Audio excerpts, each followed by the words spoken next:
গতকাল final match অনুষ্ঠিত হওয়ার আগেই আমি বলেছিলাম যে ভারতীয় এই টিমকে বর্তমান বিশ্বের কোনো দলই হারাতে পারবে না। কেননা এমন একটি টিম তারা তৈরি করেছে যে টিমে আপনি যাকে ব্যাটসম্যান হিসেবে ধরবেন সেই আবার বোলিংয়ে, অর্থাৎ যে ব্যাটিংয়ে সেরা সে আবার বোলিংয়েও সেরা। এমন ব্যালেন্স টিম ভারত এর পূর্বে কখনও গঠন করতে পারেনি। তাহলে এই টিমকে আপনি কিভাবে হারাবেন?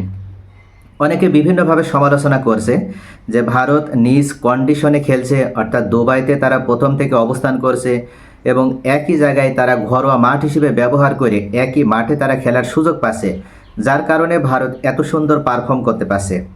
আসলে বিষয়টি কিন্তু এরা যেভাবেই সমালোচনা করার চেষ্টা করুক না কেন, ভারতীয় টিমের যে শক্তিমত্তা, এই শক্তিমত্তার দিক থেকে আপনি কখনো এই টিমকে দুর্বল একটি টিম হিসেবে বিবেচনা করতে পারবেন না। এই টিমের সাথে যে মাঠেই খেলা করবেন সেই মাঠে আপনি দেখতে পারবেন যে এই টিমের গভীরতা কতটুকু, শক্তিমত্তা কতটুকু। কেননা এখানে যেমন ব্যাটসম্যানের ফুলঝড়ি রয়েছে, যেমন ব্যাটসম্যানের ডেপথ রয়েছে, ঠিক তেমনইভাবে বোলিংয়ের একটা ডেপথ রয়েছে, আবার অলরাউন্ডিং পারফরম্যান্সের দিক থেকেও একটা ডেপথ রয়েছে, যেটা বিশ্বের অন্য কোনো দলে এই মুহূর্তে আপনি পাবেন না। আপনি যদি ভারতের ব্যাটিং লাইন আপটা দেখেন, তাহলে শেষ পর্যন্ত আপনি যাকে ব্যাটিং হিসেবে মাঠে পাঠাবেন সেই ব্যক্তিটির নাম রবীন্দ্র জাদেজা। তাহলে বুঝতেই পারছেন যে 8 নম্বরে যাকে ব্যাটিং পজিশনে পাঠানো হচ্ছে, যদি রবীন্দ্র জাদেজাকে 8 নম্বরে পাঠানো হয় তাহলে আরও 7 জন বিশ্ববিখ্যাত ব্যাটসম্যান রয়েছে। এখানে রোহিত শর্মা, বিরাট কোহলি, KL রাহুল, এদের নাম বাদই দিলাম, শুভমান গিল বর্তমান ওডিআই র্যাঙ্কিংয়ে যিনি 1 নম্বরে রয়েছে, এদের নামগুলো বাদ দিলেও ভারত এদের ছাড়াও যে কোনো সিচুয়েশনে যে কোনো শক্তিশালী দলের বিরুদ্ধে ম্যাচ জেতার শক্তি তাদের আছে। আবার যদি আপনি বোলিংয়ের দিকে তাকান তাহলে দেখতে পারবেন যে তারা 60 জন স্পিনার নিয়ে যুদ্ধ কৌশল সাজিয়েছে। যে 60 জন স্পিনারকে নিয়ে তারা যুদ্ধ কৌশল বা রণকৌশল সাজিয়েছে, সেই 60 জন স্পিনারই বিশ্ববিখ্যাত বোলার এবং সেরা 10-এর ভিতরে রেটিংয়ে তাদের অবস্থান।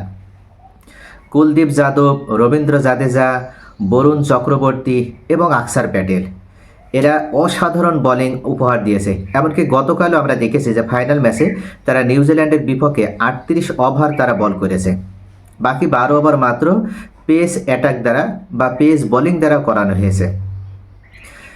যে 12 ওভার বোলিং করানো হয়েছে পেস বোলিং দ্বারা, তার ভিতরে অবশ্যই মোহাম্মদ শামির নাম অন্যতম।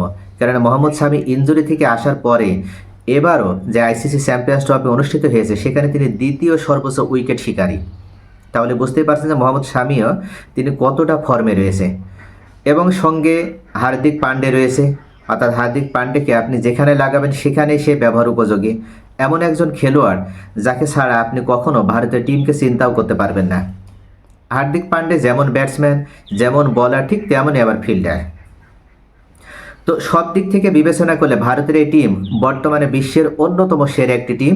অর্থাৎ এখনও পর্যন্ত ইন্ডিয়া এ ধরনের ব্যালেন্স টিম তারা গঠন করতে পারেনি, যার কারণে ইন্ডিয়াকে বর্তমান বিশ্বের কোনো দলই হারাতে পারবে না।